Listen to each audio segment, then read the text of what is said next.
সমালোচনা সহ্য করা কিন্তু কঠিন কাজ ভাই। আর আমাদের কাজই হচ্ছে যখন আপনি অন্যায় কিছু বলবেন করবেন তখন সেটার বিরুদ্ধে সমালোচনা করা। অর্থাৎ আমার মন মতো হলে সবকিছু ওকে, আর যদি আমার মতের বিরুদ্ধ হয় তাহলেই কিন্তু রাজপথে নামবো। এই যে রাজপথে নাইমা আওয়ামী লীগকে বিদায় করা একটা যে ট্রেন্ড বা কালচার, বা ধরেন রাজপথের শক্তিমত্তার পরিচয় দিয়া পুরো সিস্টেমকে হিলে ডালা সেই জুলাই যোদ্ধারা আর তাদের যারা বস অর্থাৎ নাহিদ ইসলাম, ইনকিলাব ইনকিলাব। হ্যাঁ, তো সেই নাহিদ ইসলাম আজকে যে বক্তব্য দিয়েছেন এই বক্তব্যটা আসলে কতটুকু যৌক্তিক?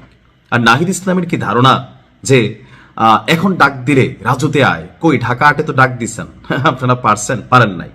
হাস্যকর মন্তব্য করা বন্ধ করে দেন।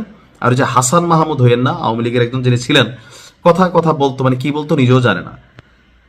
ফলাফল যেটা আসছে যে এনসিপি 6টা পাইছে, এই 6টার মধ্যে হাসনাত আবদুল্লাহ ছাড়া বাকি যে 5টা যদি জামাতের লেজ এনসিপি না ধরতো অথবা জামাত পিতা হিসাবে পুত্রদের আশ্রয় না দিত, এই একটা সিটি শুধু পাইতো হাসনাত আবদুল্লাহ, আর কোন সিটি এনসিপি পাইতো কিনা আমার সন্দেহ আছে।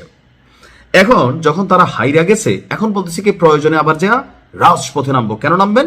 কারণ নির্বাচনের ফলাফল কারচুপি করা হয়েছে। তো কারচুপি কেন করা হয়েছে? এটা বিএনপি, প্রশাসন, ডক্টর ইউনূস, নির্বাচন কমিশন সবাই মিলে একটা সেট আপ দিছে। মানে একটা গতকালকে বক্তব্য দিল যে জরুরি সংবাদ সম্মেলন এনসিপি ডাকছে। এখন এনসিপির প্রধান যিনি নাহিদ ইসলাম, তিনি বলছেন যে ভাই একটা সময় পর্যন্ত নির্বাচনটা সুষ্ঠু হয়েছে। কখন? যতক্ষণ ভোট ফলাফল গণনা হয় নাই।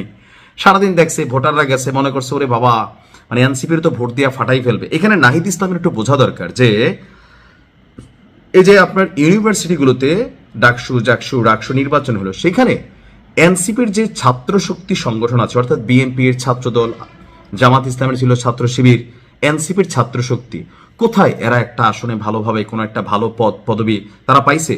ছাত্ররা এদেরকে প্রত্যাখ্যান করে দিছিল। আপনি বিশ্বাস করেন, আমি এখনো দাবি নিয়ে বলি, জামাত যদি এদেরকে শেল্টার না দিত, আশ্রয় না দিত, কোনো একটা আন্দোলনে এই এনসিপি এরা টিকতো না। তো এখন এই যে এরা ডাক দিচ্ছে যে নির্বাচনটা সুষ্ঠু হয় নাই, নির্বাচনে এখানে কারচুপি হয়েছে, আর এই ইঞ্জিনিয়ারিং এর প্রধান কারিগর হচ্ছেন জনাব তারেক রহমান। তো এগুলোর জন্য এখন কি করবে? প্রয়োজনে তারা রাজপথ নামবে। তো এখন কি ইলেকশন কমিশন আপনার মানে আইসা সিদ্ধান্ত বদলাই দিবে? আমরা তো দেখলাম যে ইলেকশন কমিশন ঘোষণা করে দিচ্ছে, বা সরকারের পক্ষ থেকে আমরা বিভিন্ন সূত্র বাবদ আমাদের কাছে যে তথ্য আছে, আগামী 16ই ফেব্রুয়ারি শপথ গ্রহণ করবে সরকার। 18ই ফেব্রুয়ারির মধ্যে নতুন মন্ত্রিসভা হবে। 20 ফেব্রুয়ারির মধ্যে মন্ত্রী পরিষদ গঠিত হওয়ার পরপরই সরকার গঠন হয়ে যাবে। অর্থাৎ বিএনপি নেতৃত্বাধীন যে নতুন সরকার, সেই সরকার ফাংশন শুরু করবে খুব অল্প দিনের মধ্যেই। তাহলে এখন যে রাজপথে নামা, আপনি ডাক দিয়া দেখেন, মানে এনসিপির মাঝে মাঝে হয় কি যে ওই যে থাকে না যে পুরনো একটা জোশ ফিলিংস, যে কোনো কথায় কথায় রাজপথে নামা, এই অভ্যাসগুলো ভাই বন্ধ করে দেন। ডক্টর ইউনূসের আমলে আপনারা সরকারি আশ্রয়ে প্রশ্রয়ে আর পেছন থেকে জামাত আপনাদেরকে সাপোর্ট করছে। এই কারণে আপনারা যেই যা খুশি করতে পারছেন।